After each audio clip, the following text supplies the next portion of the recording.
are issues on telecommunications affordability, as we look at public assembly, through to exploring potential lasting impacts emerging from the COVID-19 responses. Once again, my name is Nashilongo, and I am joined on this panel by Mr. If I can just let my panel rather, or the panel to introduce themselves. Where do I start? Mr. George Owur, can you please take the space and introduce yourself? Thank you so much, Nashilongo. It's a pleasure to be here with you today. I'm very excited about this panel because elections is something that's very close to my heart and also close to Facebook's heart as a company. My name is George Owur.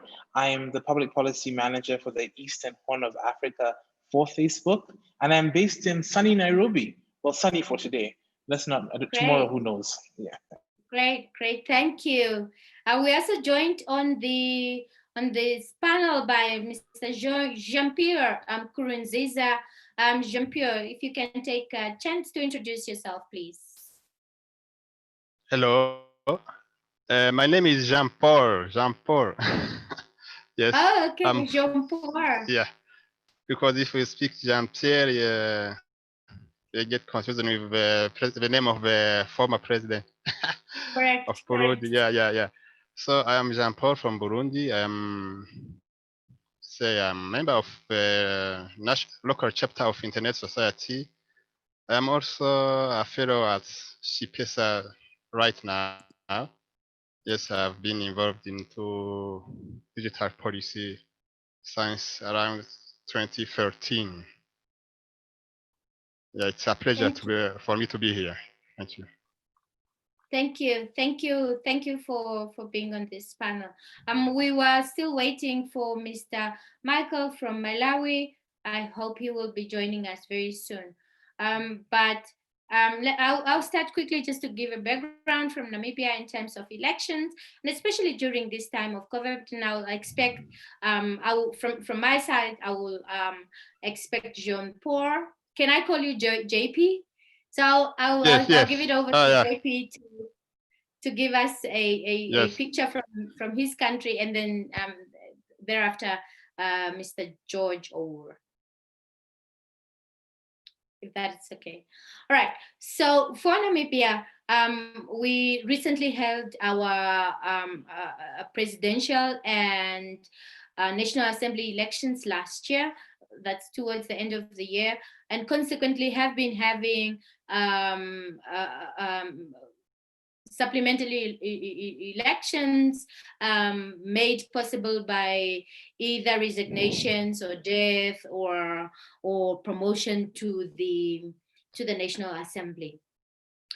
We are headed for our regional and local authority elections comes November, and in terms of regulations, we're not seeing different regulations being put in place because of COVID. Obviously, the standard COVID precautionary measures are still in place, and as we see that standing or hampering the normal processes of electioneering. That includes public gatherings, campaigning, and so that is still not taking place. The only other platforms, obviously, we have seen is the online spaces, but the messaging so far is leaning still to COVID coverage, and that seems to be the messaging itself seems to be only driven from one political party, which is in government, which is the government of the day, for instance. But that is not something that is new for Namibia. Our political, our election period usually start like a month before, like the real elections of getting to the ground, getting the cars in the roads and getting the messages out there. That's always start like few weeks to a month just before elections. So our elections are scheduled for November 27th, I want to believe, yeah. So that is what is happening in Namibia. Not much in terms of changes in terms of regulations or in terms of what is happening currently because of the regulations. But I think most importantly is that we probably will be looking for more engagements, more campaign activities in the coming days. So let me give the opportunity to Jean-Paul to just give us an update, whether from your country or from your observation as a researcher. Thank you. I'll give you a kind of view of Burundi, where we had the elections, general elections during the month of May this year. Mm-hmm. On exactly on 20th of May, we got presidential, parliamentary, and communal elections. And how did that go what in happened? the COVID time? What I have to say is that there have been nothing special for. They didn't take any into consideration this new pandemic. Everything went as usual. There were rumors that there could be some postponement of the election, but finally they we decided that the election goes as usual. So really, we had a campaign and everything went as usual. The only precaution related to COVID-19 was essentially hand washing before entering stadiums and so forth. But anything else went as usual. We didn't. By the way, we didn't have any lockdown in Burundi as many other countries from the world. So we kept doing things as usual almost. Yes. That's quite interesting. Has there been a relationship with in between your not going on to lockdowns and your cases?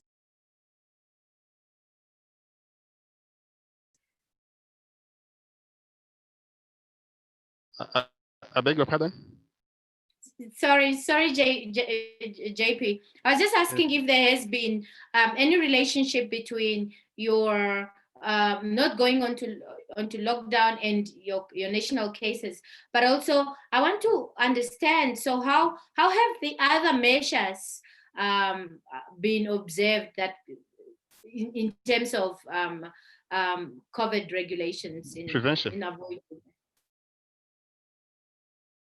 Yeah, measures. Talk to us about social distancing and the telecommunication space as used in terms of, was that considered for as an alternative voting method, for instance? Or campaign method? No. I say there have not been any special measure to have any election, any online election, for instance.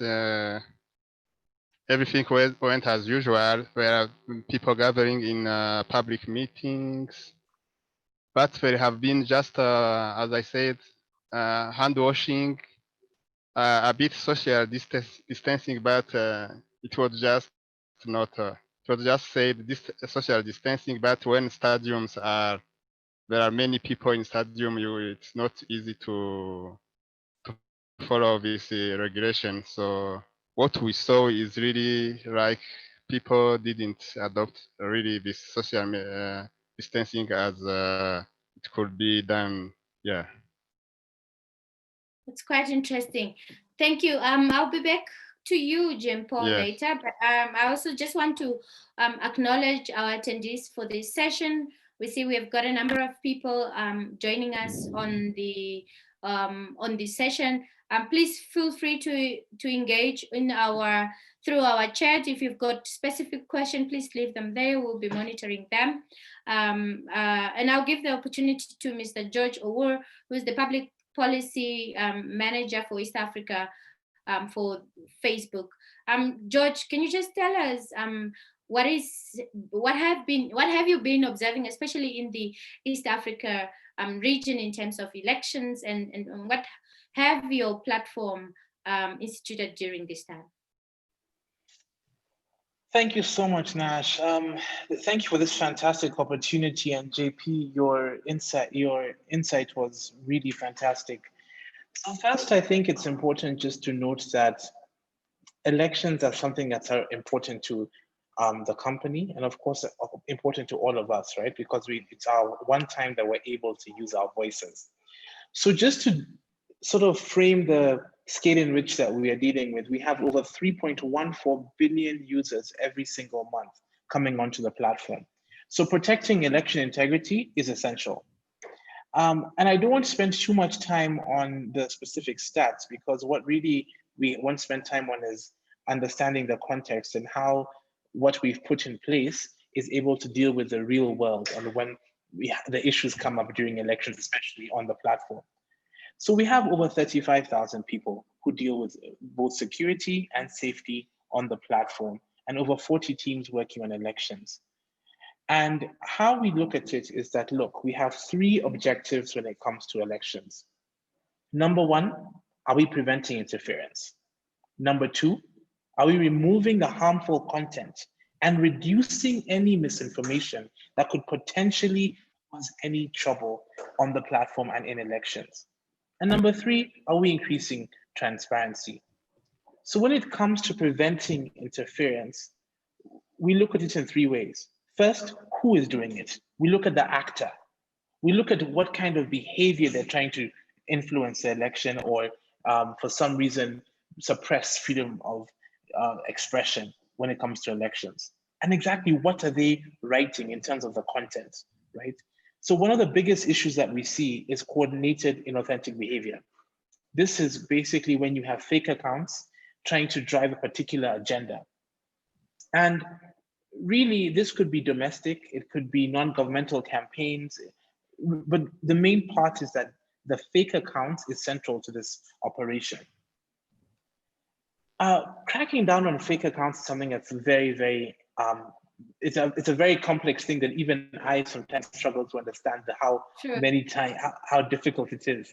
So firstly, when our safety experts tell us that our security systems run in the background millions of times per second, I can't even fathom what that actually means. We use artificial intelligence to identify over 99.7% of all fake accounts before they even reported, right? And as I talked about earlier, we've tripled our security in terms of how many people work. But now when we come to then, that's the interference part. But now we want to talk about how do you actually now start removing the harmful content and reducing the misinformation? Because sometimes it gets there. We've all seen it and we all know it's a problem. So first is to remove it, right? If it violates our community standards, it'll come down. If it does not violate our community standards, how do we reduce the spread of problematic content? Because we know that there are certain things that we say in our mother tongue or that are contextual to Uganda or to Kenya, where saying something that on the surface doesn't mean anything, but we know what people are trying to do and spread discord. And then thirdly, we have to inform our community. And I'm sure you've seen on the platform, whether it be through warning labels, when a piece of content has been fact-checked, you're told this is something that may not be accurate. A notification when you're forwarding such information, you're asked, do you really want to share this? And you can always give feedback. We also run dozens of misinformation campaigns, just so that we know that users are able to start seeing and identify misinformation and how to actually deal with it.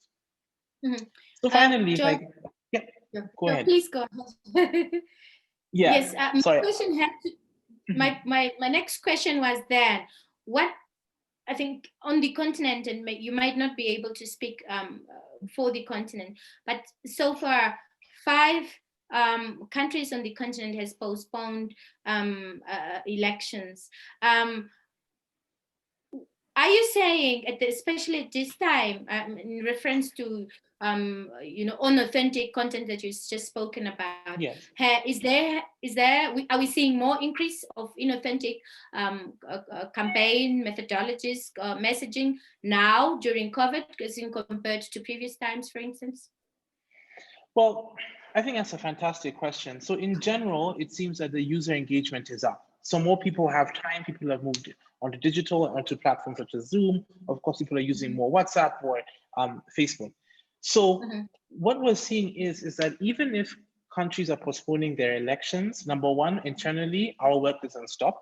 It just makes it now, the timeline goes longer to try and cram in a lot of the things that we do. In terms of the increase, and if there's a particular increase of coordinated and authentic behavior, that's something that we are always tracking. So I wouldn't be able to say right now if there's been an increase or a decrease, but it's something that is usually during elections, you'll do closer to the elections, you'll definitely see that increase. Yeah. Thank you.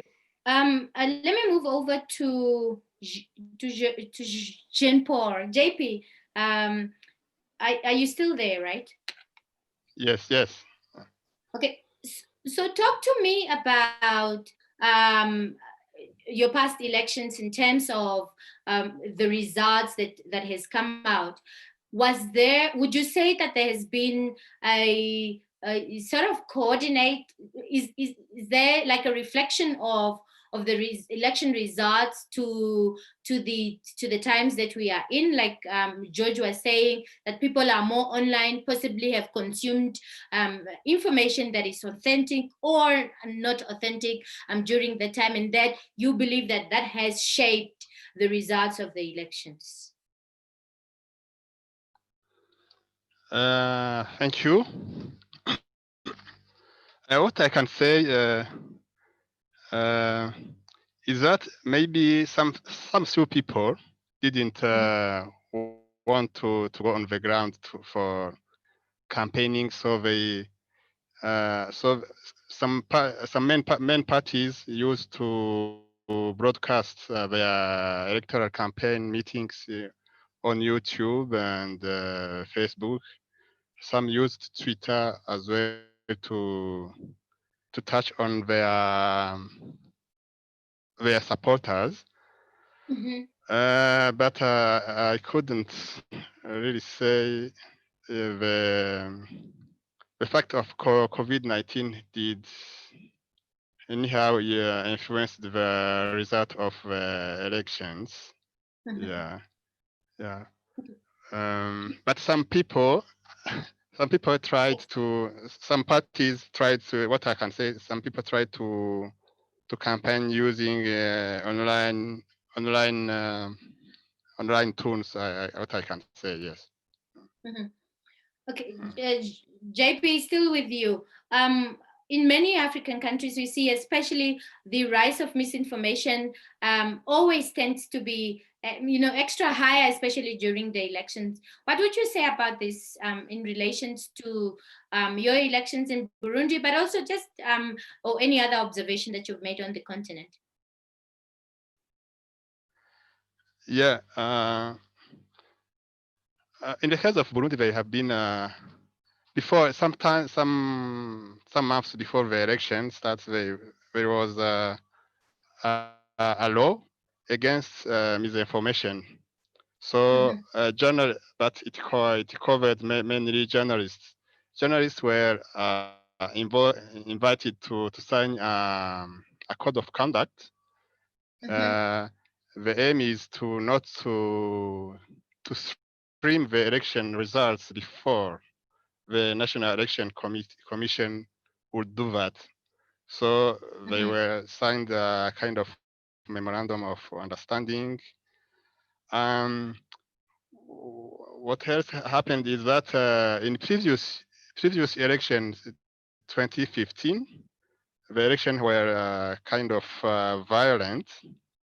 So there was an internet shutdown, mainly Facebook, Twitter, WhatsApp were shut down. In 2015, it was during around 15 days. But this during this election of 2020, the shutdown occurred just 1 day. Most of the time, we hear that the order would come from security agencies ordering internet service provider to shut down Facebook, WhatsApp, and Twitter and social media. And that happened only for on users connected through mobile phones. Yeah. Yeah. So connectivity through um, uh, other means was still continuing. Is that what you're saying? Yes. Connectivity or other means or continuing, but it is good to observe that 99.6% of our population is connected through mobile. So Exactly. So that's a the significant impact amount of was people that were. not slow. Yes. So that's a But significant amount of people that were affected. we're not. Yes. Most of I can say 99, more than 99% of internet users of Burundi were affected in that way. But let me note that we have a population of 11 millions and only 10% are connected on internet. So we have a internet penetration rate of 10%. People don't. So, but most of them are connected through the mobile phones. Yes. Okay. I'm going to go over to George, but before I do that, I want to ask Jean-Paul, I want to understand what then would you say about election integrity during that time in your country, especially given the shutdowns? Yeah. It would not be my personal view, but many observers used to say it shutting down the internet that day may be viewed as a kind of hiding maybe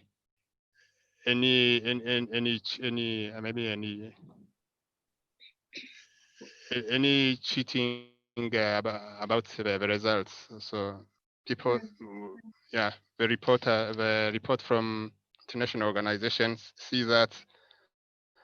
it as a kind of lack of transparency. Yes. True. George, Yes. your platform, we hear there from Jean-Paul about how you're always the first ones to be disconnected, to be shut down. What has been the trend in terms of your shutdown on the continent, especially during this time, especially during elections, during COVID? Yeah. Thank you for that. I think, again, internet shutdowns are something that we all in the tech community and the society community have been closely monitoring. I think one of the things to note is that governments do seem, especially in Africa, to be moving more and more towards some kind of shutdowns in various countries, right? Whether it be for exams related issues, whether it be for elections, which we're now seeing more and more.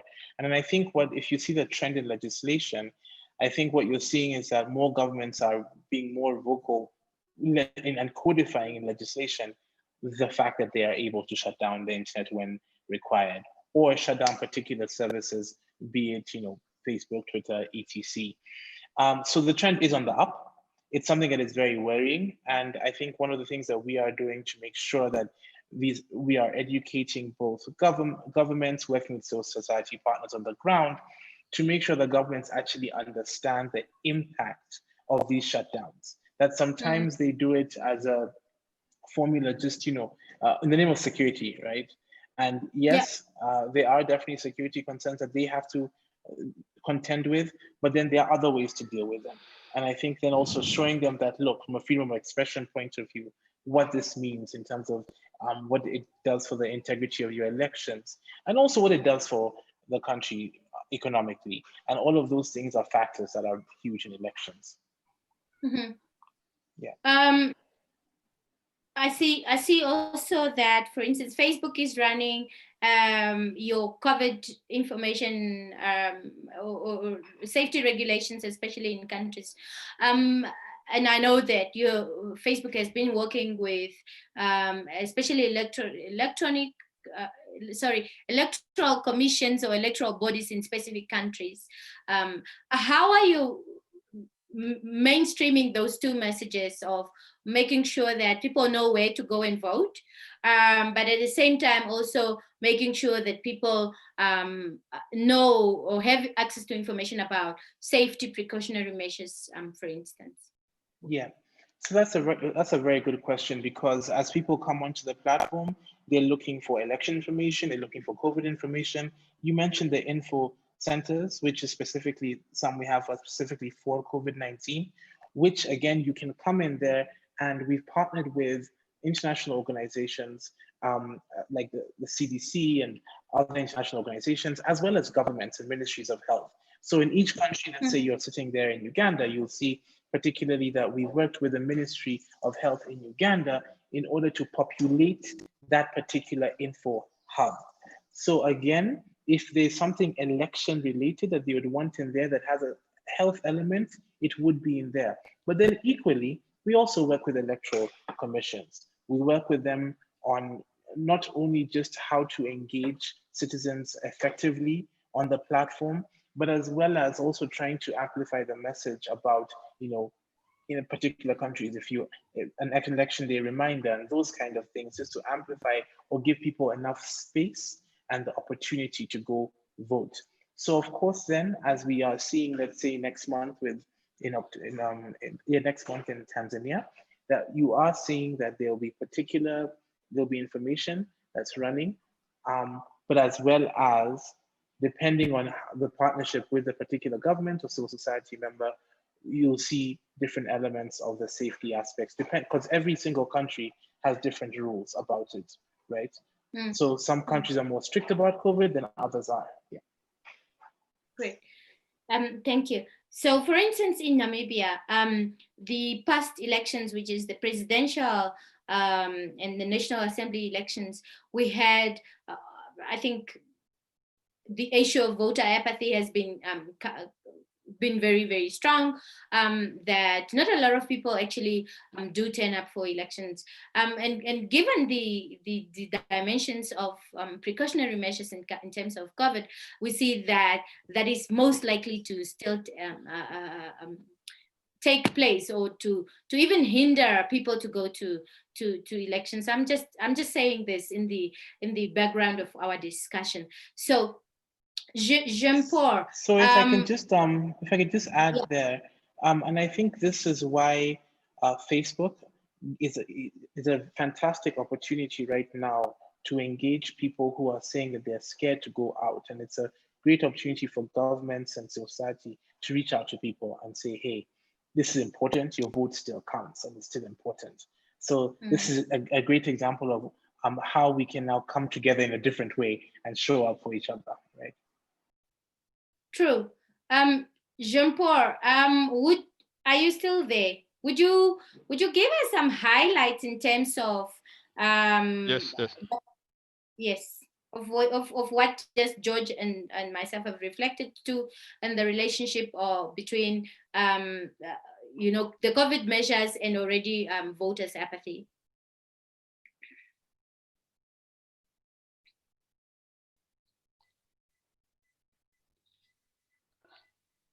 JP. Hello. Yes. Come again. Yes, please go ahead and just give us any information that you would like. If you've got any opinion that you would like to share in terms of people staying away from polling stations on the background of fearing infections, especially in the region where you are, with Tanzania going to elections soon, like George was just mentioning. What is most likely to be expected there? You mean in Tanzania, for instance? Yes, yes. What do you foresee in Tanzania, especially given the times that we are in? Yeah, I think Tanzania and around COVID-19, Tanzania has almost adopted the same policy as Burundi, Mhm. because I hear they just take some few precaution, but they say I heard even President Magufuli saying, please don't be afraid of COVID-19. Just take precaution, but keep doing your job and so forth. Um, so I think in Tanzania, people will still go to the pools, right? In the same way they used to do. Yeah, Mhm. maybe this is what So, I foresee. Yeah. so but as a researcher, as a journalist, I know, for instance, during the times of elections, even for journalists themselves, it's as usual that you hug the election center, waiting for all the results to come, and as they come in and report them live, and that kind Yeah. of thing is what happens there, and journalist safety, especially during this time of COVID, from Uh, your Burundi experience. in Burundi, yeah, Mhm. yeah. We saw journalists coming, but they were just taking their own precautions Mhm. about health issues, but maybe, and also election officers in the polling station were taking their own precautions, but the voters were not doing such precautions. Um, But also during the uh, same time, the government has thrown out the WHO country representative during that time as a because of the yeah, advisory messages that they were giving. Talk to us about that in terms of um, you know governance as a governance issue, but also as a health issue. yeah, yes. The World Health Organization representative was kicked out of Burundi during the start of the COVID-19 pandemic. Mhm. As official, we read on official report that they were they were accused of trying to interfere with the national authorities' policy about COVID-19, and also they were accused of trying to manipulate the statistics about it. So we can't really know what happened, if exactly what happened. Yeah. Mhm. Yes. Thank you. I'm going to go to George, but at the meantime, I'm also just encouraging our attendees or part of people who are part of this panel and following through wherever they are, just to engage through our chat and our quick Q&A if you've got specific questions. Unfortunately, we were supposed to be joined by Mr. Matthew from Malawi, but he's not yet on the line. We hope that he's going to be on very soon. But really, really encouraging you to engage with the panelists here. George, we see, I don't know if this question actually really applies to you, but feel free to look at it through any means. We see regulations, because of the regulations, obviously things like election observers are which are part and parcels of the usual electoral systems, are asked, for instance, to quarantine for 14 days, and the period of their arrival is always not known, and especially with countries, many of the countries still closing their borders. Is this an opportunity that Facebook is taking to bridge the gap, for instance? So I'm not sure if I get your question. To bridge the gap in terms of the lack of election observers, or? I mean, during this time that everything has gone online, so to say, what's your relationship between what's your relationship with, I don't know, the electoral systems within countries in making sure, from a platform perspective, to ensure that from these other observers, so from other stakeholders involved in the electoral process, to ensure that the integrity of the electoral processes is maintained? Are you getting electoral observers, for instance, asking you, please, we need to reveal, can you reveal to us what are your incident reports in terms of campaigns or messages that was not integral, that is manipulative, that you have taken down? Or what is your accountability part in this process, especially during COVID? Yeah, and I think that's a great question, because the Facebook's responsibility is constant.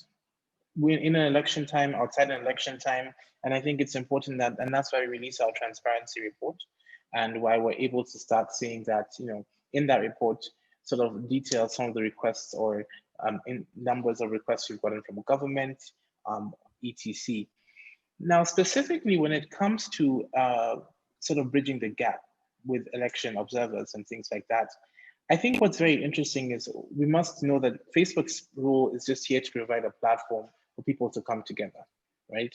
And the most important thing for us is to safeguard people's ability to come together in a space that they feel safe, that they feel confident that their views will be heard and not suppressed. And that's really where the focus should be. So if then the next step is to try and help particular actors, whether it be the electoral commissions, whether it be civil society, to communicate their messages to the people about exactly about elections and about the fact that they should exercise their right. That is really where our role focuses on, just making sure that this environment is safe, that the proper communication is extended to the users so that they know, especially on the pros and the pitfalls of how to communicate online and how to get information online, how to identify information, how to report information. Because we know that in our African context, elections can very easily go violent. So it's important that we create this platform whereby people feel as safe as possible to actually participate. So given that, what you just said about elections and potential of getting violent, so what proactive measures does Facebook have in terms of assuring the public in specific countries or communities that your elections, from a platform point of view, was fair? In terms of your reporting, because we understand that your reporting, for instance, comes a bit later, but just to give that information on time, in terms of we have taken down during this period to this period, we've taken down this information, and this is where it was coming from, and why did we take it down? Okay, and I think there's also questions. Oh, okay. Just to add on to that, I think the most important thing is that the information, number one, is taken down as fast as possible, right? So really, in terms of the kid, yeah. If it's not reported. If it's not, even when it's not reported, as I had mentioned earlier about the 3 ways that we look at elections being preventing interference, and a lot of that had to do with the fake accounts. If you remember, I talked about how over 99.7% of fake accounts were removed even before they were reported. So those are the kind of, and so we continue to use artificial intelligence. And I think one thing to note here is that the only way that we can, our AI can get better at reporting or get at removing this content is if they're continuously learning. And what I would always encourage people, especially in our region, our continent, report, because we don't report enough. Now, if we reported more, we could then now be, of course, then the machine also learns more as you report more, if that makes sense. So encouraging people to report, because that's important, but then also educating people about how to report is something that's quite important.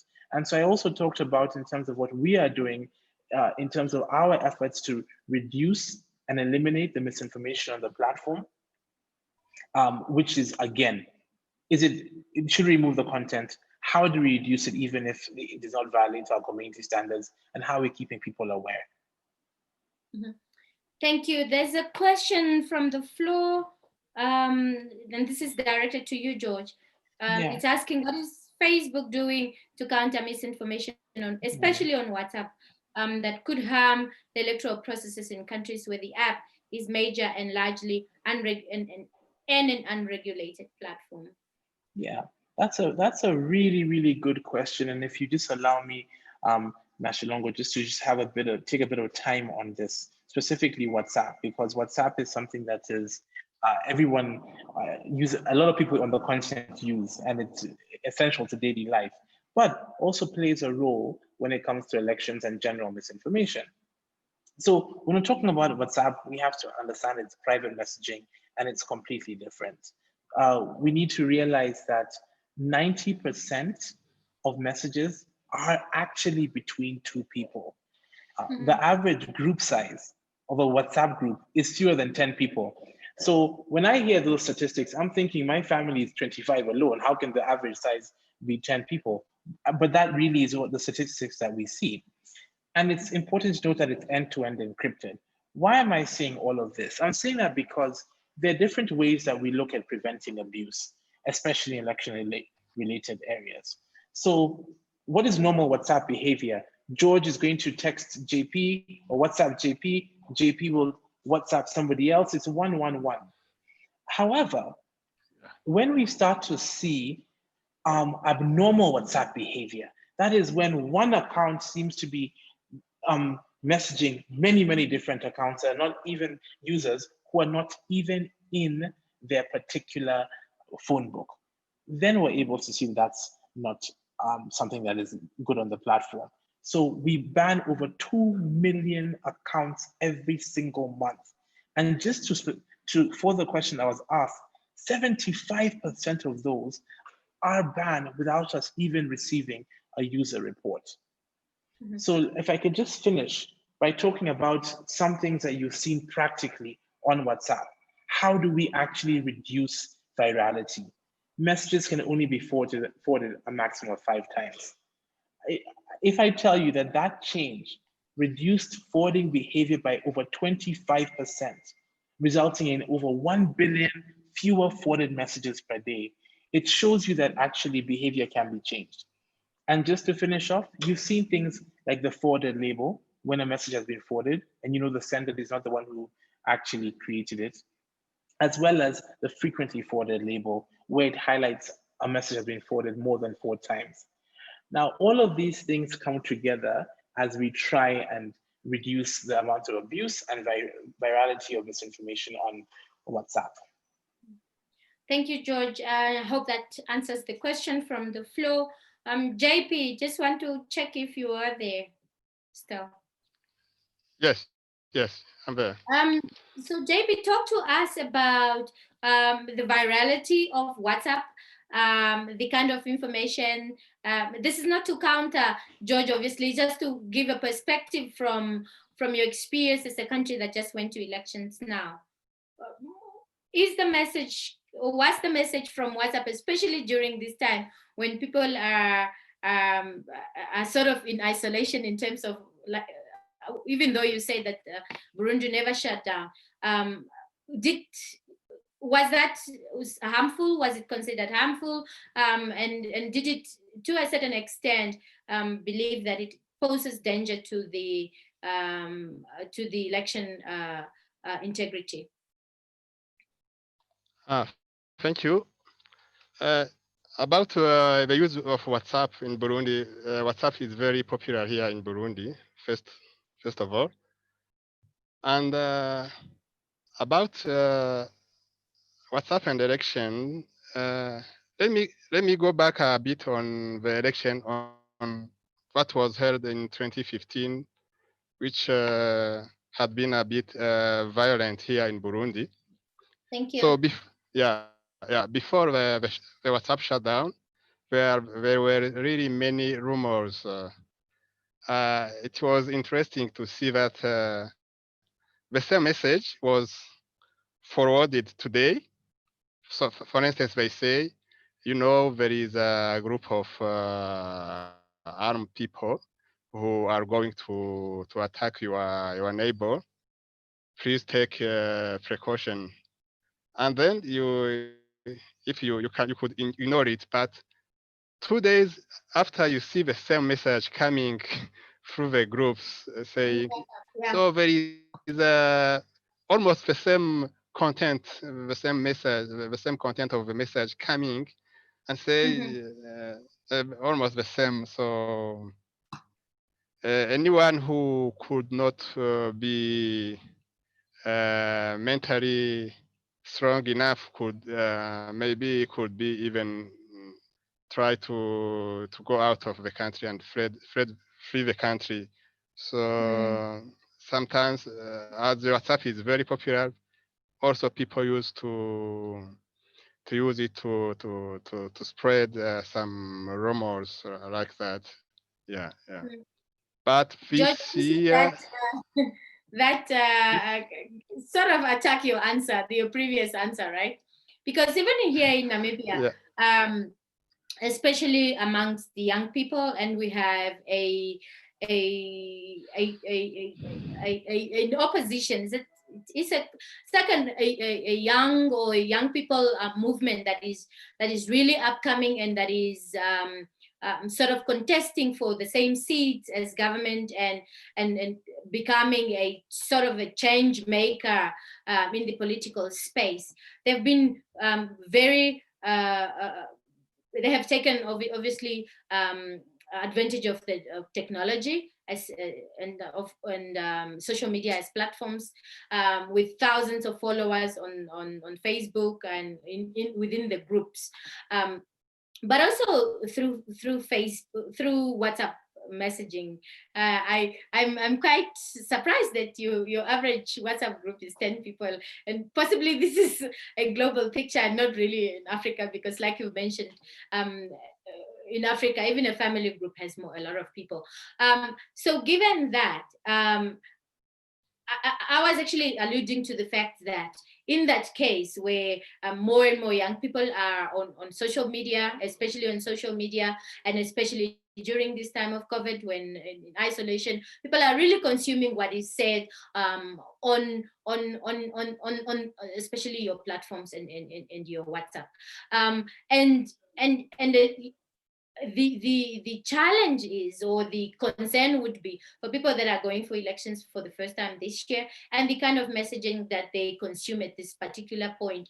Is it, would you say that information is, or the messaging is is it fair, balanced? They were given enough opportunity to listen to the other messages. I think that is also an issue of your usage on the platform. You know, I will never be I'll be the first person to say that honestly, our work is just even 1% done. We need to keep on getting better. So please, if I even alluded to the fact that we're doing 100%, no one at the company believes that. We are always trying to improve. I think there are a couple of thoughts that I have. When it comes to, of course, the number of people in a group, you would be actually quite surprised that that is not just a global figure. It's also really closer to home than more closer to home than you think. But one thing I will start saying about WhatsApp is that the purpose that WhatsApp was founded in, the founders really wanted to make a secure messaging platform. When I say it's end-to-end encrypted, I truly and honestly mean it is. Yeah. And that is a problematic part, apparently. Yeah. And that's what you are hearing from everybody. Yes, that is that. I mean, you see, because that's the thing, right? So then now you go into the theoretical debate of whether whether having something that's end-to-end encrypted, and we know the reasons why we have that, so that we can actually make sure that your messaging is secure. But then there's also the flip side where you're saying, but okay, yes, this could potentially be breeding something that where there are nefarious messages going back and forth. However, I think what's important is, number one, that as users of these platforms, as users of WhatsApp, that yes, WhatsApp has tried to do a number of interventions in order to reduce the virality. And we've seen the stats that I mentioned about the numbers that literally the reduction over 25% of forwarding of messages because of certain things like putting a forwarded label. But at the end of the day, also, we also then have to take, as a company, we have to be educating people more about how to spot misinformation in WhatsApps. And that is also a huge project that we work with civil society with, and we work with other organizations with. But again, there's what you can do in terms of the product, then what we also are doing in terms of the users, and of course on both, as I said, we can continue to be doing more and more. When it comes to Facebook and when it comes to our community standards, which act as our almost guidelines to what will be acceptable on the platform and what is not, it's something that we continue asking for feedback upon. Many of you on this call, we come to you to discuss any new policies that we have. So really, when it comes to the community standards, those are public. Those are, if you say this, it'll be removed from the platform. And as we then now move to a space that we're saying, but what should we or should we not be allowing? It's a great conversation to have, but also we have to remember that sometimes in many countries where there's no media, where there's no ability for journalists to communicate with people to tell the truth, that Facebook acts as the only way for people to be communicating to everybody else. So there are freedom of expression issues that we need to be cognizant of, as we also try and say that, look, we must balance this with ensuring that the right thing is on the content, on the platform. But really, I just want to go back to really just trying to encourage everybody to read our community standards, and also then saying that on our part, we need to also do more to make sure that people understand our community standards. Thank you. I see here there's the chats are live finally. There's some comments there from Louise and Eric, Jean-Paul.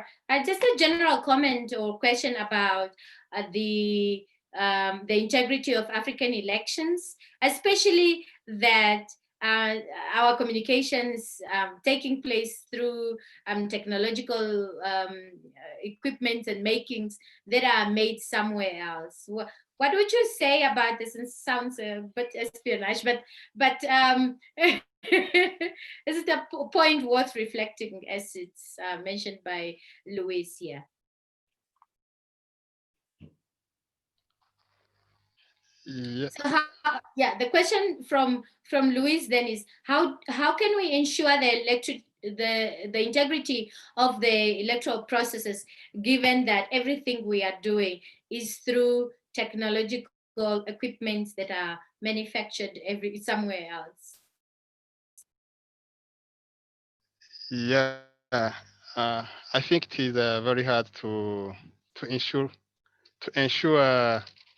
integrity of elections while you use technical tools manufactured by someone else. Maybe the best solution would be maybe for any national community to create a local tool for maybe to Local and tools. yes, yes. True. Agreeing with you there, Jean Paul. But as a panelist and moderator, it's just that elections in Africa have been anyway contested even before technological development, right? Yeah. Yeah, and then there's another question. Is that a comment from Eric, and that goes to George on. He works with an organization that does third-party fact-checking for Facebook, and he agrees with your sentiment, and a lot of work still needs to be done. And I think my question then to George is, are we seeing that not Facebook rather, WhatsApp will be regulated very soon? And is there special precautionary measures that are being taken that Facebook and with all its product is currently taking in consideration, especially during this time of elections, in these times of COVID? Other than what you have always been doing of taking down of community standards of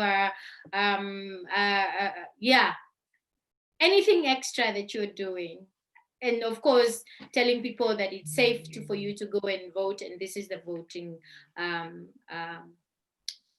this is where the voting where the poll stations are. Right. I mean, I think again, I've mentioned quite clearly about basically the prevention of interference, reduction of misinformation, and transparency. Those being our three pillars. And so I think what just to sort of to respond to what Eric is saying, completely agree with Eric. We have really increased the capacity of our third-party fact checkers, and was beginning to see the results. As I mentioned before, we pop up saying that, look, this particular piece of content has been rated. Please make sure that as you're forwarding it, you understand that it actually may be misinformation. That's something that's very crucial, right? And again, Eric is right. More definitely needs to be done. In terms of when you're asking specific about COVID and elections, again, a lot of the work that we were doing has been specifically on the platform, so digital. So we, as we now try and help governments, we help our society partners, help academia to rearrange some of their projects in terms of now coming to the digital forefront. Really, what we are doing is just giving that space for governments to give their communication, give their information out. But really, the fact of the matter is we are still sticking to the pillars that we have been always doing before, that we'll be doing after COVID, because these are really things that we feel are important for Facebook to tackle in order to preserve election integrity. Thank you. John, JP, are you there? There's a question Yes. that is posed by Eric again, and I think that will also apply to you, George. So please take turns to answer to it. So the question here is, how can individual and organizations that work in the online spaces collaborate to engage in a more positive and useful and constructive ways, especially during this time of COVID and elections? So JP, yes. was this an instance in your country where you see that maybe organizations have worked much better together? Yeah, about this question, my view is that there is a need of a kind of multi-stakeholder approach, a kind of multi-stakeholder dialogue in order to have a positive result. Most of the time, we have seen maybe government institution taking the leads, but I saw, for instance, that in my country there has been a company made of young people who were trying to develop a software, a contact tracing software. This is on the technical side, but my question on that software they're trying to develop was, does it really take into account privacy of the people and so forth?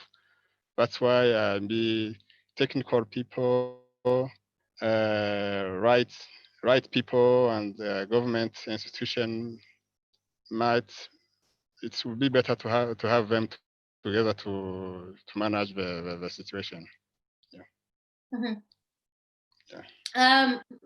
George, I'll give you a chance to speak, but also just from our experience, or from my observation as a obviously a journalist and observer here in Namibia, is that especially during this time of COVID, that because elections are about messaging, right? It's about selling what will speak for me, what will convince me to vote for you.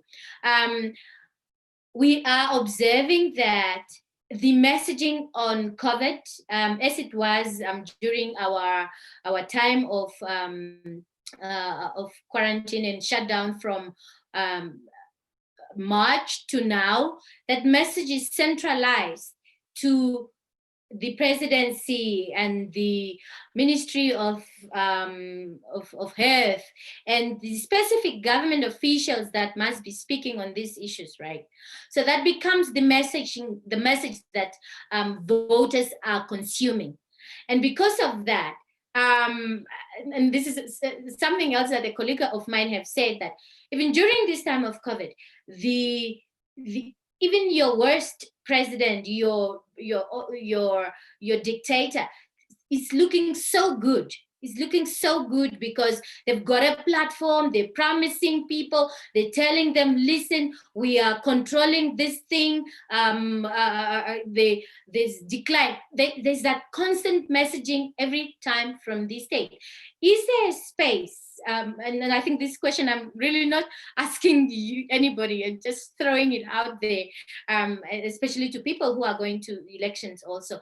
Are you also observing of this kind of messaging, that people at the end of the day will be voting in based on the performances, on the COVID performances, or the stellar performances of the COVID during this time, and not necessarily because they were informed of party positions on specific things, on human rights, on initiatives, on approaches, on transformation of economy, and really are just about who am I seeing right now, because that's what the media does, right? The information, it's out there, it's put in your face, and who's putting in the face, especially during this time, is your public, information holder, your public broadcasters, and not necessarily any other information about governance issues have taken backstage, so to say. JP. Yeah, if I can just, okay. Yes, please, go ahead, George. Yeah, sorry, no, because I think your comment is absolutely fantastic. I mean, I don't have an answer for it, but I just have to appreciate that thinking that it's something that we all have to think more about. So in terms of collaboration, we could give various examples of global partnerships, like the Tech Accord, where 34 different companies came together, including Facebook, to fight against certain tenets such as cybersecurity or government interference in certain aspects, etc. And those global pacts are good, but I think they're only very helpful when they're also felt on the like domestically, right? So what does it mean? It's great that Facebook and Microsoft said that globally, but how does that actually translate to people in Ethiopia or to someone in Malawi, right? And how that actually happens. That's a very good point you're making. And also just to respond to what you said about why it's important for Facebook not only to engage one set of actors. So not the government is very important, especially when it came to COVID-19 information. They're critical in terms of dissemination of information. However, that's why it's so important to keep on working with civil society. I'll keep on working with the media, working with the local tech ecosystems, so that you're actually being able to be part of domestic innovations and domestic problem solving, because you can't do it without understanding the local context of the countries in our region. So really having a one approach where, yes, I'll only engage government when it comes to COVID, then I'll come to society, that when it always has to be a multi-pronged approach on every single front. And COVID-19 has shown us that, especially by your comment. Mm-hmm. Thank you, George. JP, how are we doing with time? I think we are almost. How are we doing with time? I think we are almost. I'm on a totally different time zone, and I'm getting my time messed up. But JP, are you there? I think you gave that a perfect example of multi-stakeholderalism and working together. Is there anything else that you would like to add at this point, George? We've got 20 minutes to go. Maybe I'll let JP go first. Oh, sorry. I meant JP, yes. No, no, I just have nothing to add, but I think better, more collaboration would be more effective on this way. Yeah. Thank you. Thank you. There's a comment before I go to George. There's a comment. There's a comment in the chats there by Jimmy. I think he's reflecting on. I think the media should try to balance their stories between the government, NGOs, and CSO, and of course this is critical.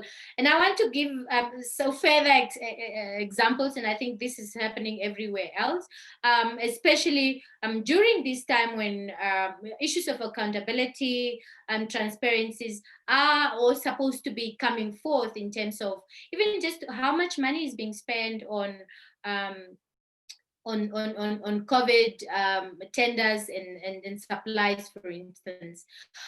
What has been happening, or some of the examples that has happened in Namibia was that, so every time the president calls or the officials calls for a press, they want to stick specifically just to those information about COVID and nothing else that goes out of there. And that really speaks, I think, to the issues of content that is dictated, especially during COVID, that the information is going narrowly to one direction and speaking to things that are of course important to the people right now, but not looking at everything holistically in terms of spending on COVID, and that will help the voters make up their mind and speaks to the true democracy and the true reasons why people must go to the polls. JP, you want to add anything? George, I see your point, but do you want to speak to the issues of NGOs and civil society organizations? Maybe give us an example of what has happened in Burundi during your elections in May?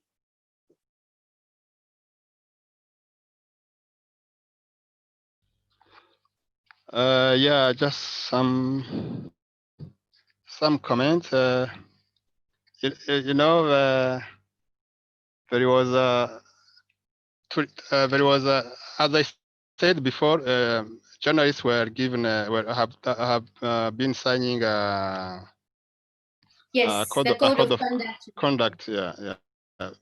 they said don't spread the election result before the official ones. And then yeah, for the process, it has been almost manually done. You know, after voting on polling session X, results were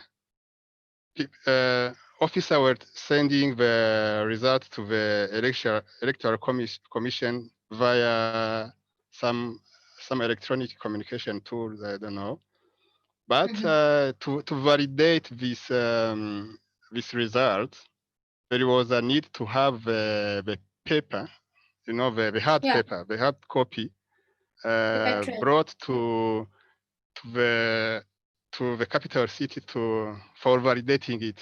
So maybe in order to avoid any interference through technology, people preferred to have a signed hard copy of the paper. So we came back to maybe the traditional way of counting results. That's what I can say now. Yeah. Thank you. George, you had an intervention. Yeah, no, I just I also was just now thinking as we continue to talk about ensuring that freedom of expression is alive and vibrant during these times, and how information is written from what point of view. Again, I think also just to add, one of the most important things is that as people are writing, or whichever medium they're using, be it Facebook, Twitter, even newspapers, that again, they feel as if they can write, journalists can write and not have repercussions from be it government or other actors. And that's something that, again, I think it's something that we also try and look at a lot as a company in terms of ensuring safety as much as we can for journalists on the platform. Because as we know, our media space in Africa is slowly shrinking. And it's something that we actually all need. Because of the online spaces, of course. Take Yeah, some but then accountability. yeah, no, 100%. I think 100% it's, but in terms of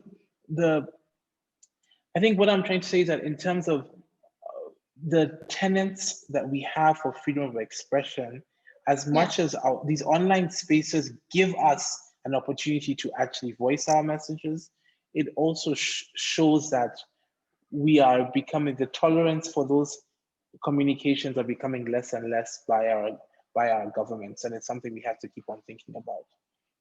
But then also, yeah. But then also, I'd say also then we also have to think about how these online spaces have given voice to people who usually didn't have them. But now the question is, how do we do that in a way that is sustainable for everybody? Yeah.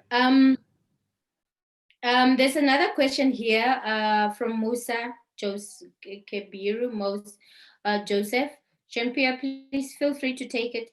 But also, I also still encouraging that you interact with the panelists at this time as attendees of the session, and feel free to switch on your camera also if you've got an interaction and you want to ask your question live, especially during this time that we are just rounding up our discussion. So the question is, Africa is ready for digital election. However, there are some certain factors that needed to be in place. What are these factors? JP? Yeah. Especially in this COVID-19 pandemic, there is a real need to have. I agree with the person who asks the question. I agree with these people because as we have this COVID-19, it will be good to have a kind of electronic way of voting. I personally wanted to vote, if possible, by via my mobile phone or my computer, but there are still some missing some problem, as I can say. First, there is the issue of maybe our electoral commission are not prepared for have not prepared any electronic way of doing the things. The second, for instance, if I take the case of Burundi, where the internet penetration rate is only 10%, it will be very problematic to have 90% of our people excluded from expressing their democratic rights, yeah, of voting. So we still have some problem, but personally, I would be happy to vote from my home instead of going queue. Here you have to queue near the polling station, maybe during 3 hours, and get exposed to other people queuing there, so which could be dangerous for during this pandemic, COVID-19 pandemic. Yeah, this is what I have to say on this. Thank you, John Paul. Yeah. George, do you have a quick intervention at this point, or should we ask our attendees to answer to just pose some questions if they've got any questions, especially if they want to take those questions live, and then we will come back for just to round up and finish our discussion. If you can raise your hand. Whoever, if you're ready to ask your question, please feel free to raise your hand.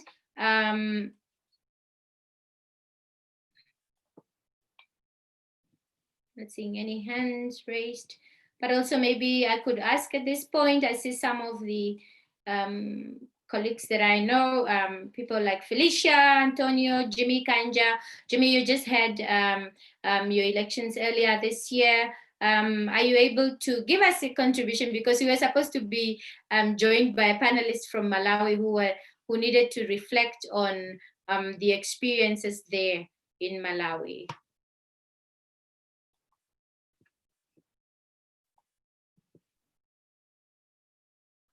Your recent development in Malawi and the role of technology, obviously, in disinformation. Jimmy, if you are able to take it, or I will also just invite, I'm just randomly doing this.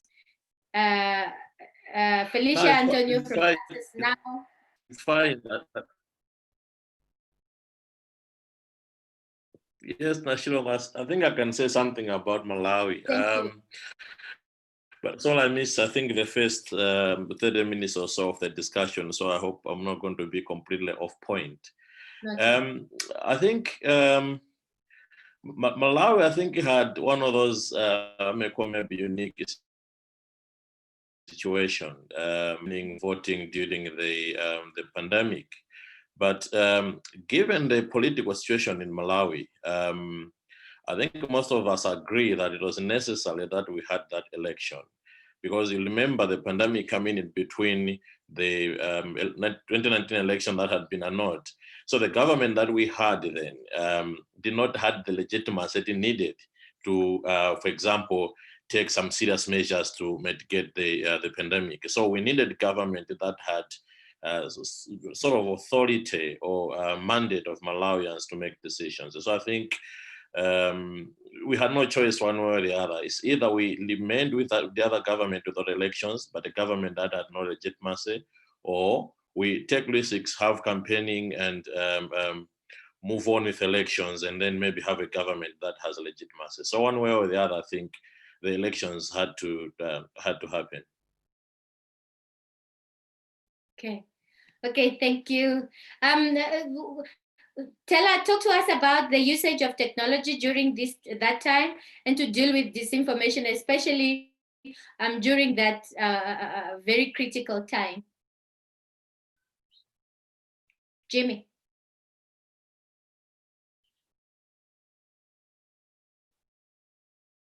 Jimmy, are you there? Yes, okay. I can hear you. Okay. So did you hear my question?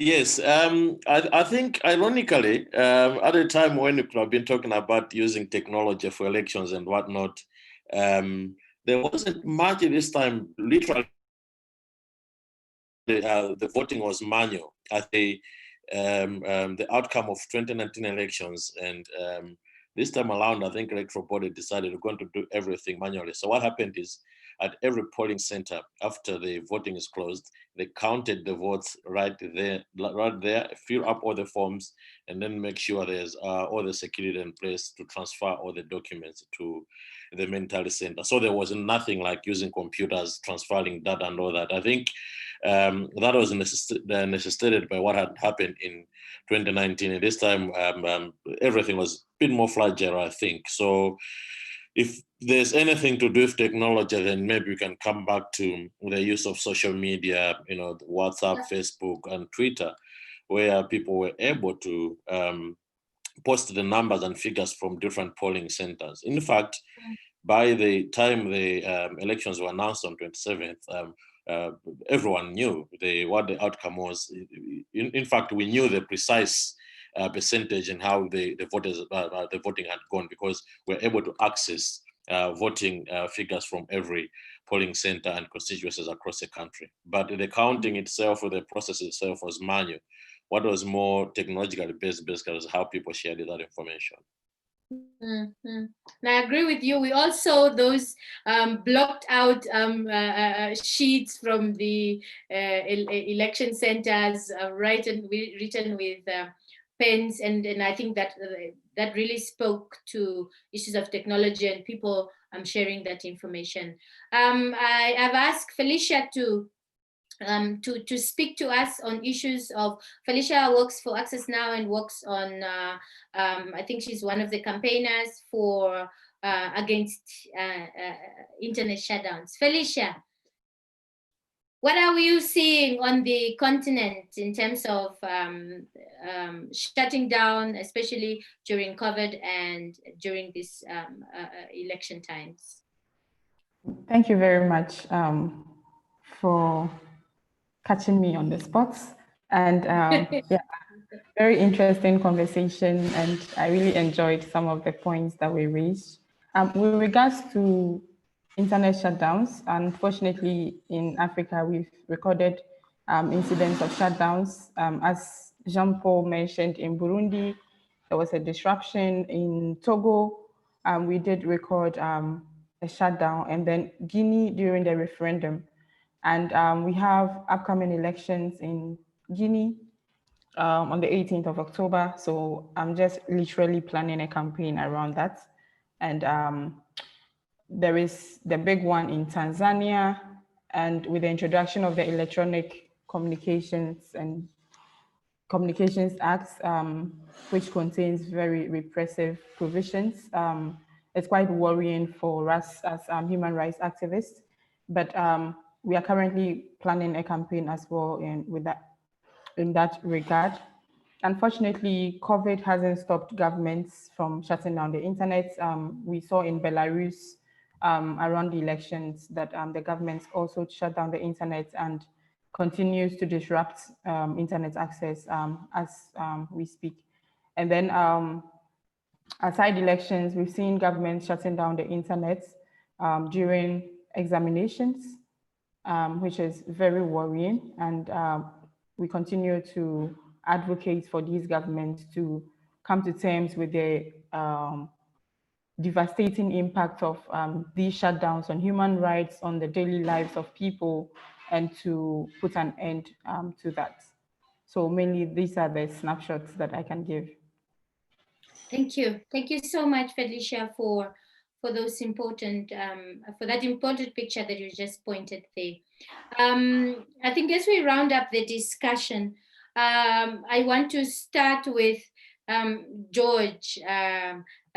You could summarize from the contribution that we got from Jimmy and Felicia, but also just your final points as we close the discussion. Yeah, I think both Jimmy and Felicia really articulated their points really well. I think if I want to leave everyone with one thing is that, well, two things. Number one, collaboration is key. And I want to encourage, firstly, by our own company, Facebook, to do more collaborations internally. We need to do more in terms of reaching out to society, more in terms of collaborating with the local tech ecosystem. So collaboration seems like it's going to be the key for us to actually be able to truly shift the needles in some of these issues. And I think secondly, just from a personal point of view, in terms of the company, I really would like to continue encouraging people to report, because it works and it helps. So thank you. Mm-hmm. Thank you, George. JP, are you there? Your final remarks? And perhaps we should answer this question. Postponement or going ahead with elections during this time? What do you think? So sometimes postponement is, I think postponement is not, sometimes it's not according to the context of a given country. Sometimes it's not good to, it is not good to postpone the election. So maybe what we have to do is to innovate, because we don't need to do the same thing the same way you have to been doing 10 years ago. As the COVID-19 is there, maybe we have to try to innovate and create electronic voting. I personally have got an experience with our, let's say, at a very small level, our local chapter of Internet Society in Burundi. We made an online meeting, and we did voting for a new bureau, and we did it totally online. Maybe it is we are at small level, but it's good to maybe to try to innovate. Thank you. All right, thank you, JP. I think we're just in the dying minute of the session. I think what we take away from this discussion is that as per the comments given there, a lot of African countries are going ahead with the elections, but that also during this time of COVID has not stopped, especially repressive regimes, to not go ahead with either shutting down the internet primarily, but also that contributions from our members of the attendees was that the technology is posing as an aid or a positive at this time in terms of reporting and getting that information to the public and to the world out there. In the case of Malawi, but also that it's also being used for information for misinformation everywhere, as presented by George through those statistics. From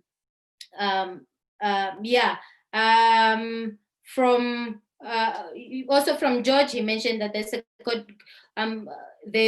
Facebook have noted or have reported that there's coordinated efforts for unauthentic data or information being brought to the platforms. But of course, the platform is doing its best to with their takedown policies, whether of fake accounts, but also information, and also calls for the public to do the reporting. We've seen, I think the picture in Burundi and what happens there is very clear from Jean Paul in terms of elections went ahead,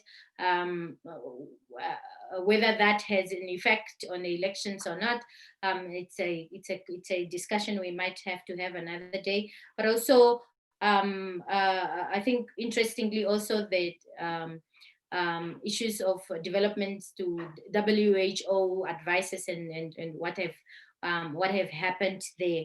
As mentioned earlier by Felicia, that a number of countries are going to two elections, national elections, but also regional, municipal, and constituency elections. That includes Namibia in few weeks.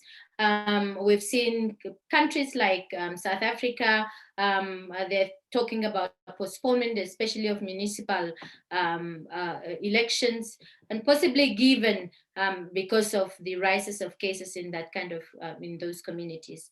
I think the main point here is that elections now are even more critical or even more scarier. There's like an added burden to the electoral processes, especially during COVID, given the fact that people have to observe social distancing and all the other precautionary measures in most cases, or in ordinary cases. That means spending more time in the electoral, in the poll station, and spending more time out of the house and exposing yourself. So these are, I'm sure, and we are sure that as a part of the some of the reasons that would reflect on the electoral results as they go, and of course that has impact on the electoral processes and integrity of the elections, so to say.